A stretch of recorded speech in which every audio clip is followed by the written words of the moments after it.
This is a story of incredible courage. The story of 649 men who survived unimaginable pain, only to find that the pain had barely begun, and that the scars would last a lifetime. Now in their 80s, these men were once members of Winston Churchill's glorious few. The pilots and crews of the fledgling Air Force that had defended England in the darkest days of the Second World War. Men who had once known the smell of their own flesh burning and the agony of surviving.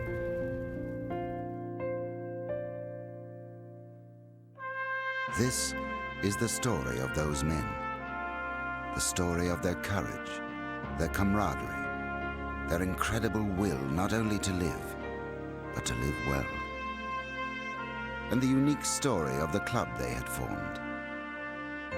Now, in September of 2001, celebrating its 60th anniversary, in the little English town where two brilliant surgeons, one British and one Canadian, had once restored their shattered lives.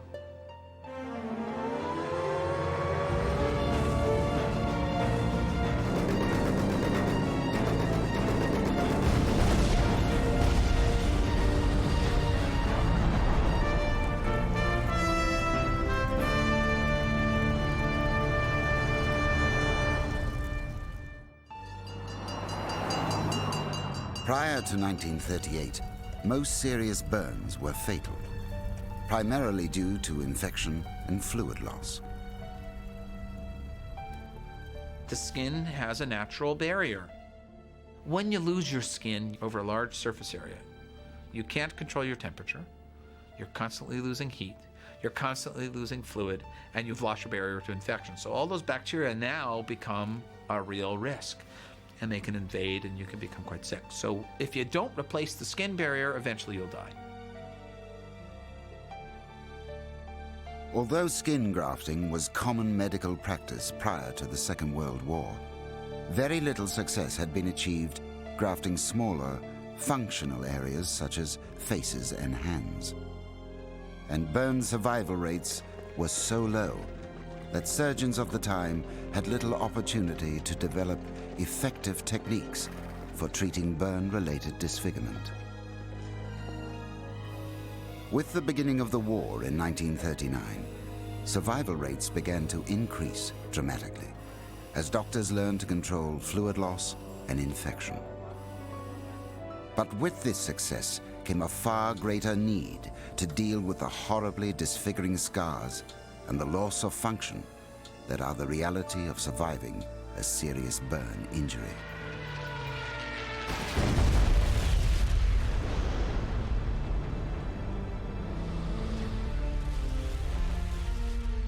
The British Emergency Medical Service, anticipating the beginning of the Second World War, set up a specialized unit to handle plastic and reconstructive surgery at the Queen Victoria Hospital in East Grinstead, primarily to treat Royal Air Force burn injuries.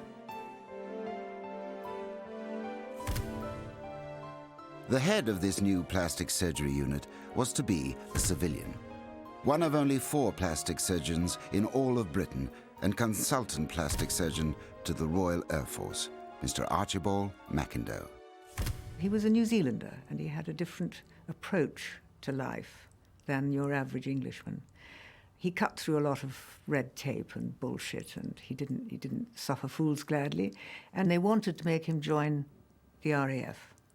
They said, you know, you need to have a uniform, we're going to run a military hospital. And he said, no, I'm not. I'm going to run it my way. Ward 3 of Queen Victoria Hospital was set up to be the burns and reconstructive unit. But it wasn't until May of 1940, when Germany attacked France and the British Army was in full retreat, that Archie McIndoe's skill would finally be called upon. With the British Army in desperate need to re-equip and regroup, it was left to the Royal Air Force and the air crews from the British Commonwealth, including Canada, to both defend Britain and to carry the battle to the enemy.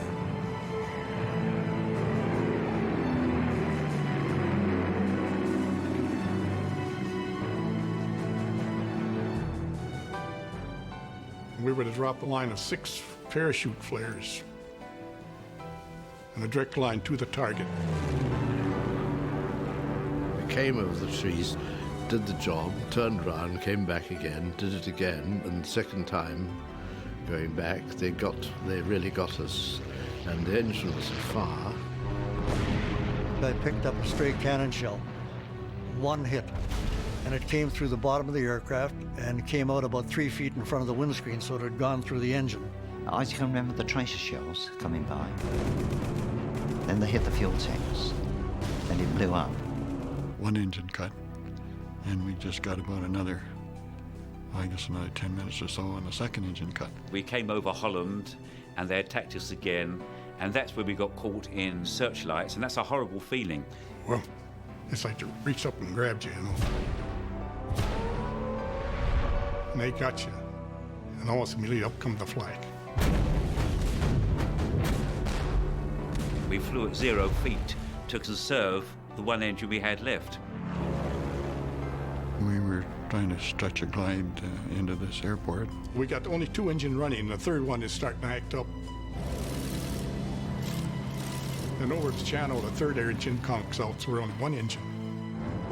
At about 600 to 700 feet, I dropped the undercarriage, and about 10 seconds later, the whole goddamn thing just blew up on me. We managed to scrape over some trees, flames rushing out the back all the time. The blast, when it came, the fire right through the firewall into the cockpit, it hit me right in the face. As we got to the end of the runway, the skipper said, "Did you see the lights?" And I said, "Yes, we just passed them." And both motors cut.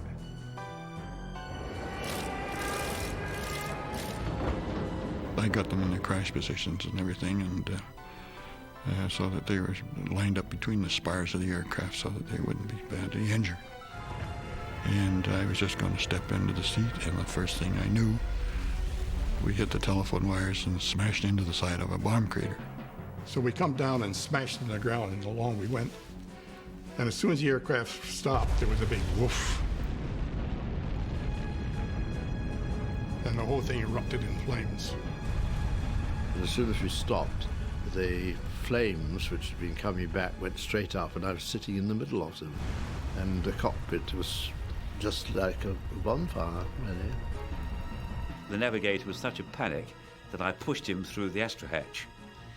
He escaped, but those few seconds delay, I was struck by the oxygen bottles. They ignited, and I got the lot in my face and on my hands. All these things flash through your mind. I thought of my mother and father. They'll never see me again. And the next thing I know, I was down in this ditch, climbing up the sides of the ditch, running across the field. Clothes burning, helmet, everything. 7 of us in crew, 2 of us got out alive. And I'm still lying there. And when we hit, I said to myself, "You're dead." Says, "You're dead." The pilot was killed, the wireless operator was killed, and I was one of 3 survivors. Well, they put us on the stretchers, a whole big bunch of stretchers in there. Give you a shot, and the next thing I woke up was in Swindon, and I was met by this a Red Cross nurse, and of course I wasn't able to speak or anything like that, but she asked me if I would just nod, if I would like her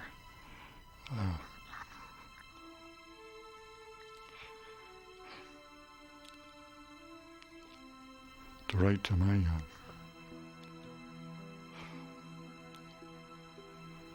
mother.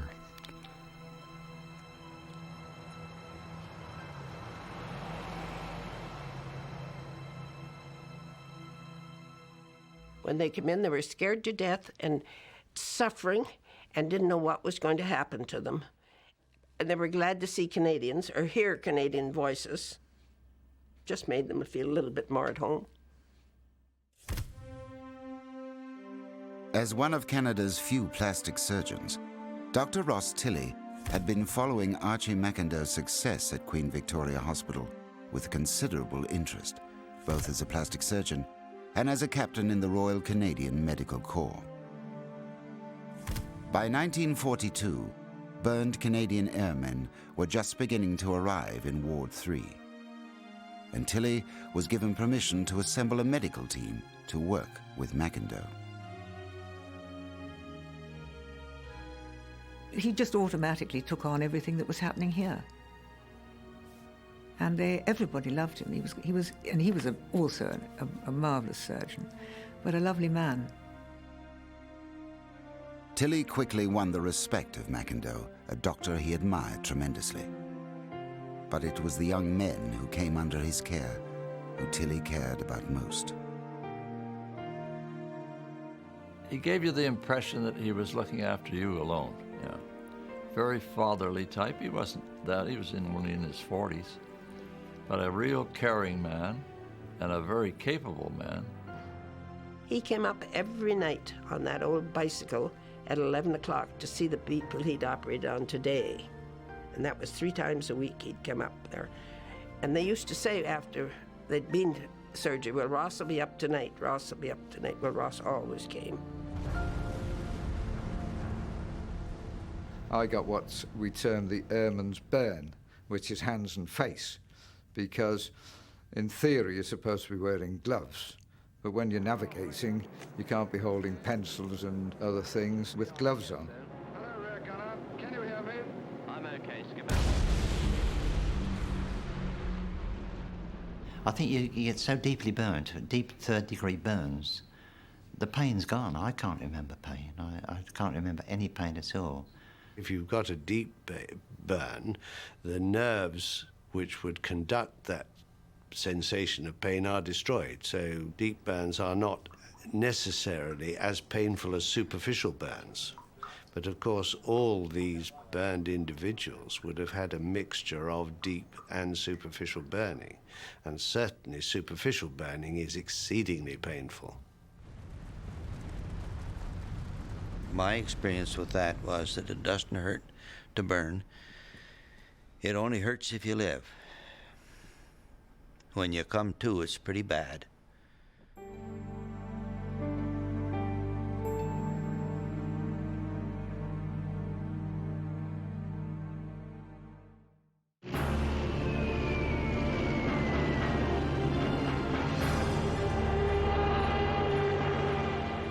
By 1943, it's important to understand that Bomber Command understood that out of every 100 air crew at the current level of operations, 51 would be killed, 9 would be killed in training accidents, 12 would be taken prisoner of war, and of those 12, 1 would escape and make it to safety.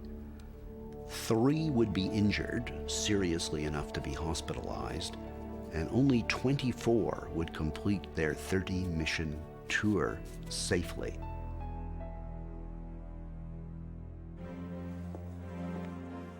In Archie McIndoe's Ward 3, now filling with burned airmen from both Britain and Canada, military rank was not acknowledged.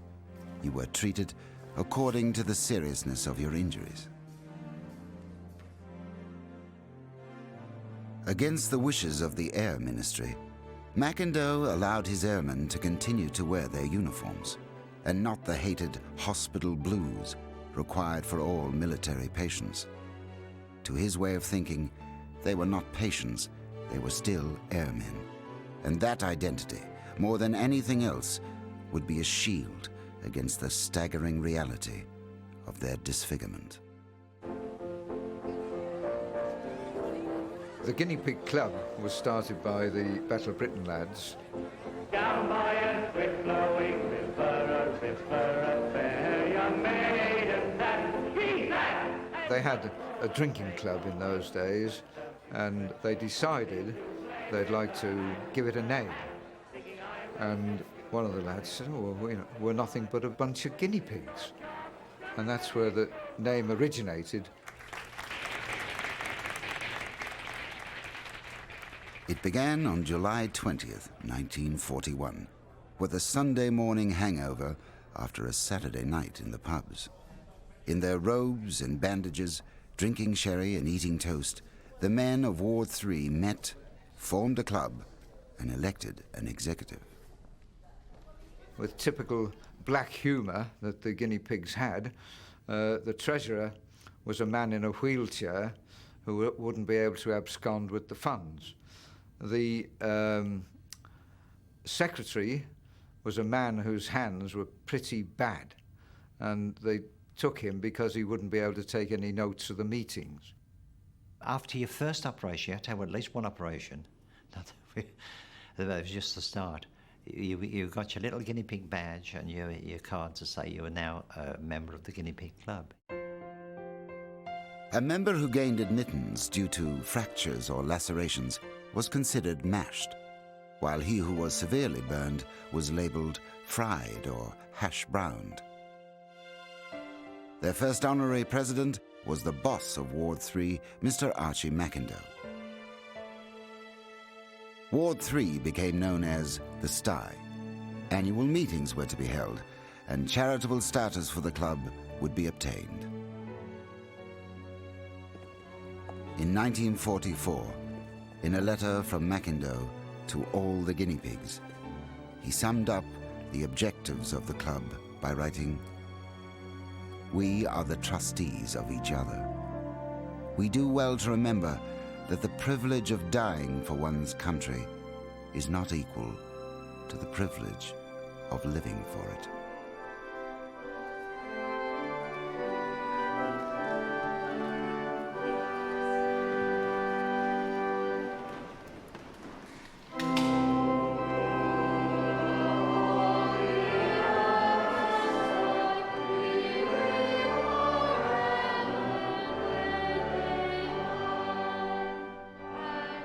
Lord, in your mercy, we thank you for the work of the Guinea Pig Club. We give thanks for those who serve in the armed forces of the Crown, on sea and land, and in the air.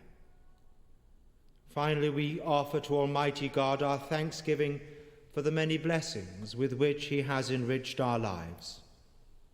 And the blessing of God Almighty, Father, Son, and Holy Spirit, come down upon you and remain with you always. Amen.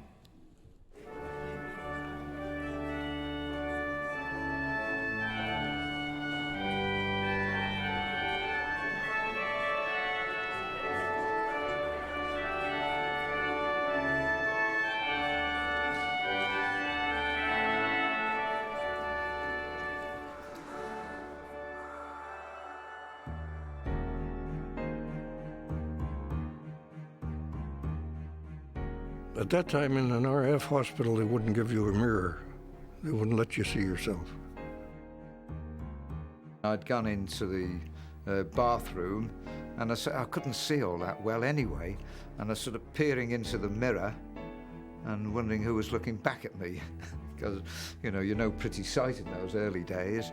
You don't really, or at least I didn't really take it in.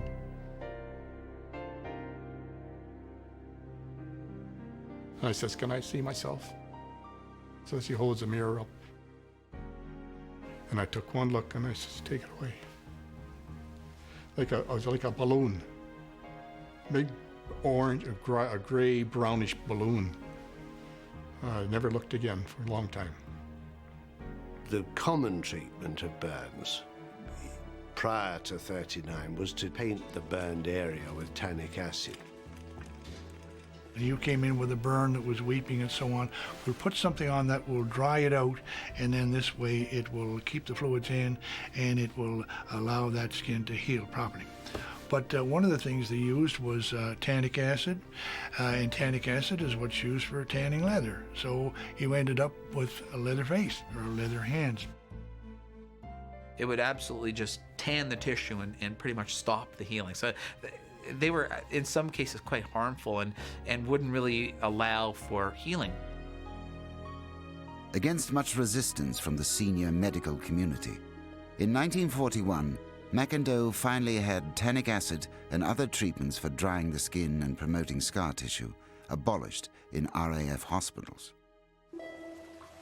He began experimenting with simple procedures designed to cleanse and disinfect the burnt area, while providing a less painful and non-invasive dressing method. The advantage of the saline bath would be that they could be immersed in the dressing, soaked off much less painfully. First thing I remember is them taking me to the saline bath. I was feeling terrible. And so all this stuff sticks to you, you know, and you get infected with strep, and the pus runs down. And they had no antibiotics to speak of in those days. One is trying to prepare an area for grafting, and dead material needs to be removed to expose the live and growing tissue beneath it, which would then accept a skin graft. And somebody said to me, well, what does it feel like? And I said, well, it feels like they're pulling barbed wire over my hand.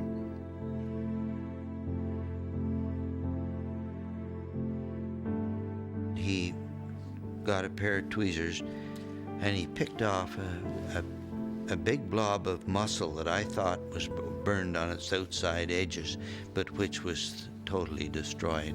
He picked it off, and the next day he came back and picked another piece off that had to be removed from the base of my thumb. And I realized that day that my future was going to be different from anything I had previously envisaged.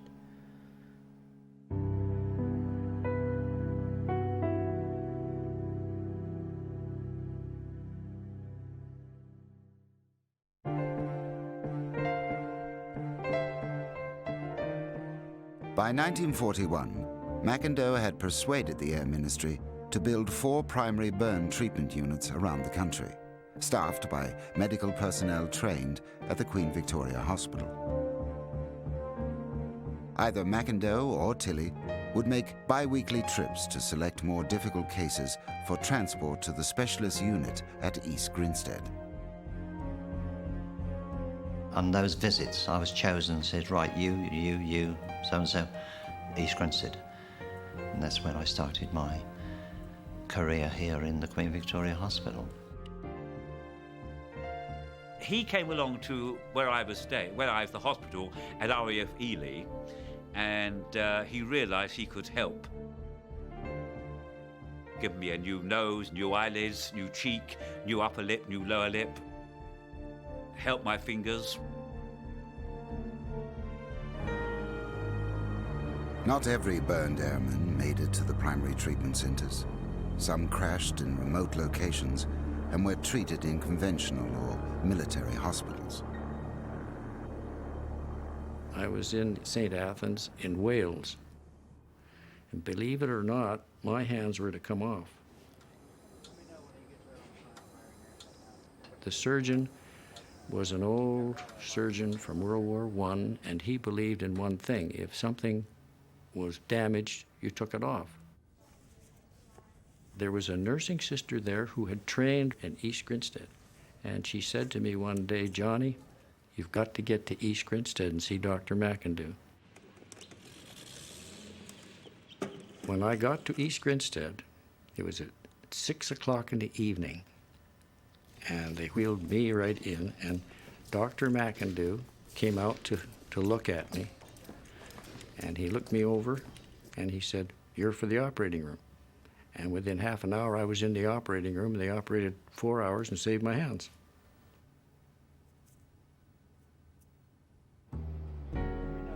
Medical knowledge and medical techniques make huge strides forward during times of great medical need. And Tilley and McIndoe were meeting a need for plastic surgery that was unprecedented in human history. The fried and mashed guinea pigs of Ward 3 endured an average of 25 and some up to 80 individual operations.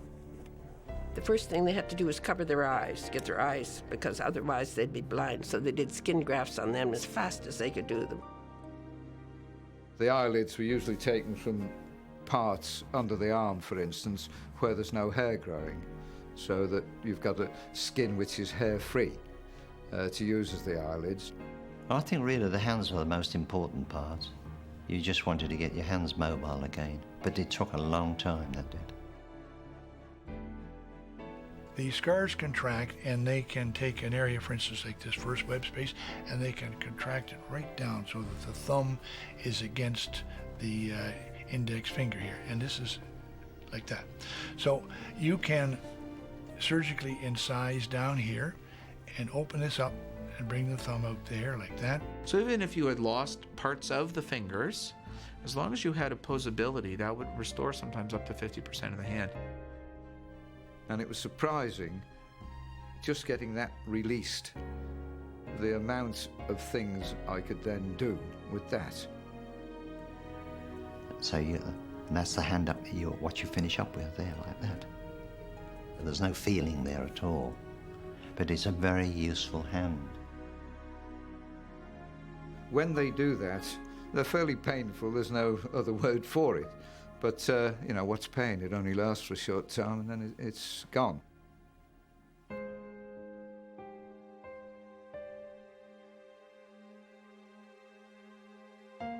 It was in the early days of the pedicle graft, and that's when he put me onto Tilley, Mr. Ross Tilley. And he gave me a new nose, which took 3 major operations that did. They raised the skin and flesh as well. It was like a handle, as you might say. And it was like that for 3 weeks. And they could just grip that. The next stage was when they cut off the base of what they call the pedicle, and he put that on the top of my nose. And I'd still got this pedicle attached to my shoulder. And that was another 3 weeks. And so these, what they call pedicles, where people had their face and their arm together, were so blood vessels can grow to the site where you wanted to move the tissue from the site that you had the tissue. And once both the blood vessels were growing in both halves, then the surgeon could come in and sever the original connection, and then the tissue would be there, and then the surgeon could work with it. It's just like putting a sod on your lawn, you know? You put it on, and then after a while, the ground will grow up and hold it on. But so we have to wait for the sod to get stuck on there. Then when it's getting its blood supply through here, then you detach it, and now you got your new nose. The fun operation was when they cut it off, and that was my new nose. A bit of a fat blob at the time. And then, of course, possibly, you know, we're talking of a year, maybe 18 months, of it settling down, and then it had to be trimmed up, and then they gave me a couple of new eyebrows. By the end of 1943, the number of airmen being treated exceeded all available beds. Ross Tilley appealed to the Canadian government for help, and a new wing was soon built and equipped, designed to accommodate 50 patients. The Canadian wing, as it was aptly named, opened in July of 1944, as Allied forces began the final advance through Europe towards Nazi Germany.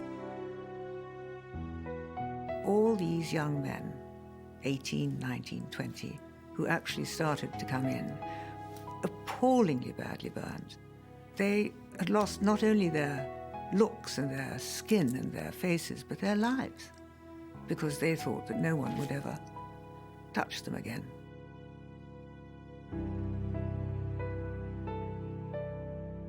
A young man who suffered terrible disfigurement operated in an environment where no one was ready to treat him as a victim, and he didn't want to be seen as a victim.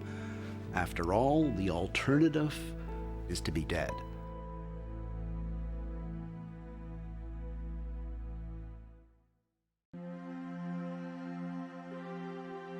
Plastic surgery is a series of small miracles blended together by time.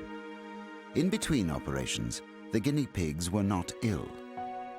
In recognition of their unusual medical circumstances, beer was available in the ward to every patient, and they were encouraged to go into town to the pub, sometimes wheeled on a stretcher by a nurse.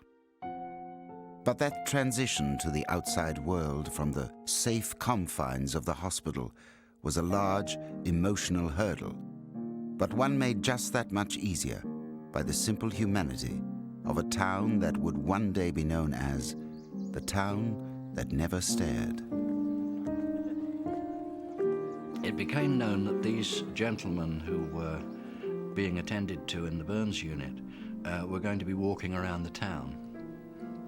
And we were all told to try and treat them absolutely normally, not to stare. That was the important thing. Mr. McIndoe asked the townspeople if we would meet his boys, as he called them, as a part of therapy. Drink with them, smoke, talk. It was difficult to start with because you suddenly had these people who were walking up and down the street and going into the shops and pubs and so on, who had no faces. Most had no hair, they had no ears, some had no eyelids, some had no lips. Virtually all of them had no noses. On a Friday night, when my husband came home from London, he said, "We're going out tonight and we're going to meet the guinea pigs, as we've been asked to do." So we went to the Rose and Crown, and before we went in, my husband said, "Now look, don't you dare bat an eyelid when you go in." I've never forgotten that night. The people of East Grinstead, the whole lot of them, treated us in a marvelous way. They accepted us for what we were. And in some cases, I think they accepted us for what we had been and ignored our injuries.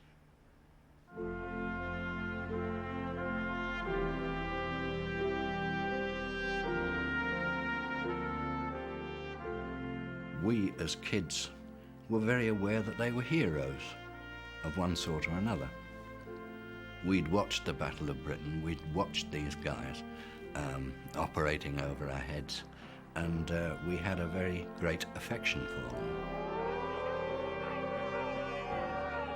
If it hadn't been for the few, we shouldn't be sitting here today. You see, from our point of view, what a debt we owe them.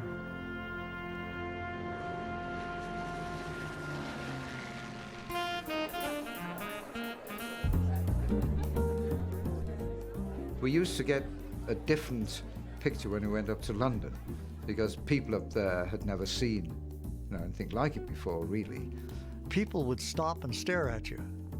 They'd just stop and stare, and it was very upsetting. One or two occasions, and I said, "Can I help you? Have you got a problem?" And that shatters them. And you think, well, how am I ever going to be able to get back to a normal civilian life again? And I didn't think that I would be able to do that.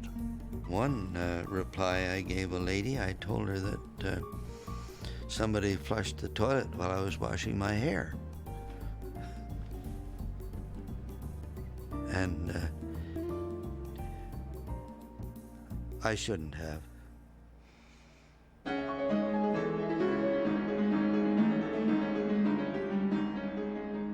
Some of the shows we used to go to, other hospitals were there.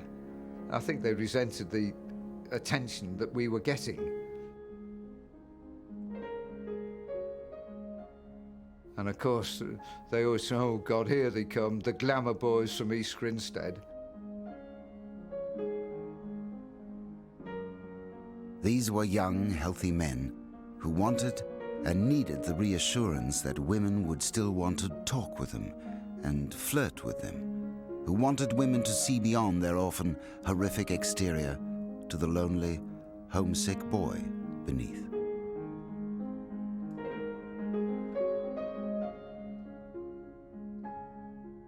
Many of them who had wives or girlfriends who couldn't face it.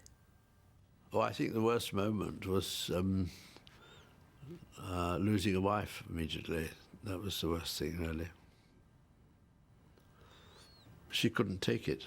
It was only shock, really, and I suppose if I'd been able to, had any sense, I'd have found some way of getting her out of the shock period. But, you know, these things happen very quickly. You do have periods of despondency, wondering what's going to become of you after it's all over. Tilley and McIndoe shared an holistic approach to the airmen who came under their care, believing that, especially in disfiguring burn injuries, the emotional scars were no less their concern than the physical scars. I didn't know my brother was overseas. And I got a letter from my parents on my birthday in July the 30th that he was killed at the Battle of Caen. And that hurt. And Ross was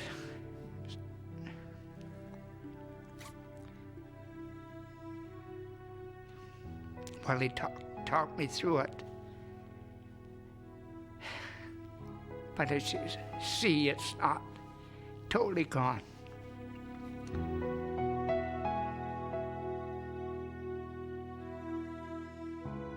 It was terribly important that all the nurses were pretty and didn't appear to mind. I think they all were popular.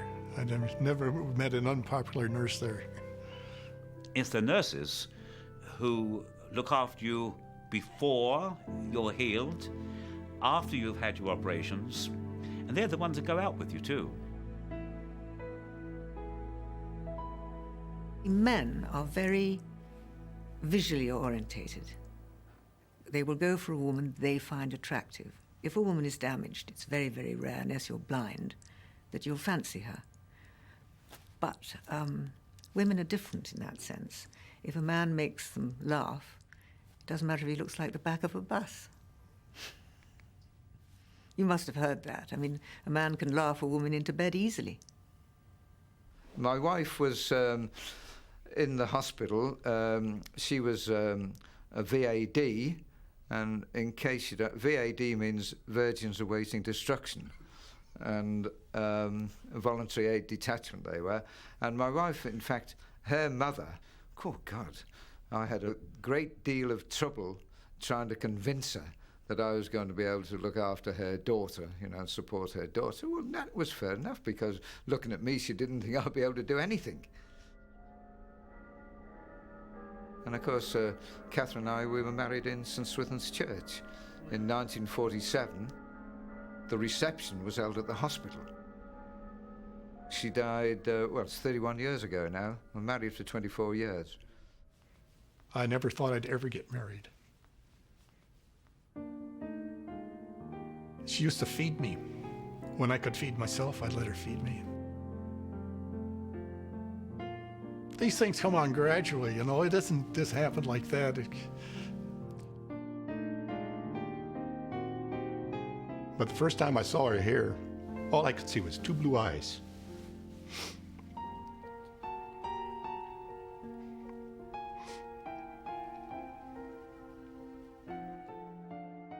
Paul Warren married Patty Brennan in May of 1944. She died just 2 months before this interview was filmed. They had been married for 57 years. Although no records have been kept, we know that at least 40 guinea pigs married nurses who had cared for them in Ward 3 and the Canadian Wing. They all went back to work, and they all married and had lots of married several times, some of them, and had lots of children. And it just goes to show. For many people, it was the beginning of life rather than the end.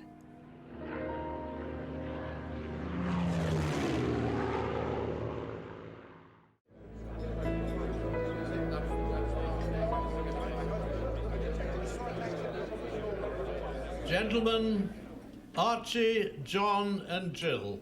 Archie, John and Jill. The 60th anniversary dinner of the Guinea Pig Club and the annual toast to Archie McIndoe and his original medical team. In spite of the fact that their average age is 80, the spark that once lit the darkest days of the guinea pigs still brightly burns. It's just like being back in the hospital again, because the same type of camaraderie exists there as it did in the hospital times, and the fun is just the same as it ever was, and the black humour that we have, and it's just, we're like a lot of Peter Pans, you know, we never grow up. The last guinea pig undergoing treatment left Queen Victoria Hospital in 1951.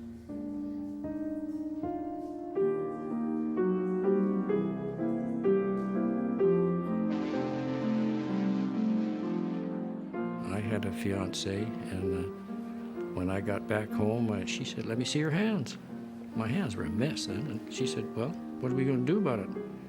And I said, "Well, they're still under repair." She said, "When?" And I said, "Now." "Oh, that's good." We were married 3 months later. In September of 1945, the Canadian government presented the Canadian wing as a gift to the people of East Grinstead for the kindness and compassion shown to all of the guinea pigs. In recognition of his contribution to medical science, Archie McIndoe became Sir Archie McIndoe when he was knighted in 1947. He continued his work at Queen Victoria Hospital until his death in 1960. He was 59 years old. Following McIndoe's death, His Royal Highness Prince Philip became the president of the Guinea Pig Club, an honor he still holds today. Ross Tilley received the Order of the British Empire in 1944 and the Order of Canada in 1981 for his work as one of the pioneers of modern reconstructive surgery. He died in 1988.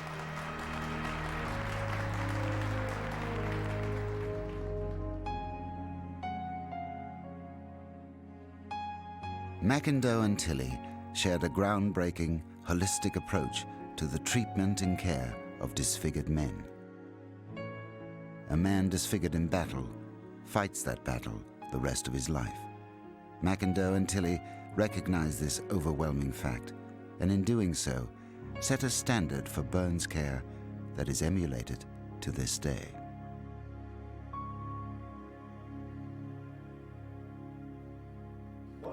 No one knows who actually wrote the words to the Guinea Pig hymn. However, the singing of it traditionally concludes the annual dinner. We are McIndoe's army, we are his guinea pigs, with their mottos and petticoats, glass eyes, false teeth and wigs.